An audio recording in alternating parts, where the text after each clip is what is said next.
రామోజీరావు గారిది ఇలా జరగటం తెలుగు జాతికే భయంకరమైన లాస్. అసలు తెలుగు జాతిలో పుట్టిన ఒక సూర్యుడు ఎవరంటే రామోజీరావు గారు.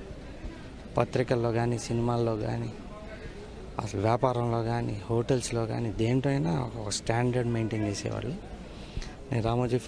నేను డైరెక్టర్ అవ్వడానికి కారణం రామోజీరావు గారు. ఆయన వల్లే నేను డైరెక్టర్ అయ్యాను. నా ఫస్ట్ సినిమా చిత్రం ఆయనే ప్రొడ్యూసరు. 20 నిమిషాల్లో ఓకే చేశారు ఆయన. మెయిన్ ఏంటంటే రామోజీరావు గారికి ఒక సిస్టమ్ ఉంది, పద్ధతి ఉంటుంది. ఏం చేసినా సరే పద్ధతి ప్రకారం జరుగుతూ ఉంటుంది. ఈనాడు అవనండి, రామోజీ ఫిల్మ్ సిటీ అవనండి, ఏదైనా సరే మనం వెళ్తే ఆ సిస్టమ్ ఫాలో అయితే అయిపోద్ది పని. అంత పద్ధతిగా ఉండేది. అసలు ఈ లాస్ని నేను చెప్తానికి పదాలు కూడా సరిపోవు, అంత భయంకరమైన లాస్ ఇది.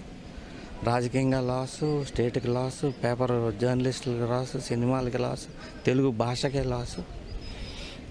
అసలు ఈ లాస్ని మళ్ళీ పూడ్చలేం. నా టైంలో నేను చూసిన అతి గొప్ప తెలుగు వాళ్ళలో, అతి గొప్ప భారతీయుల్లో ఈయనొకడు.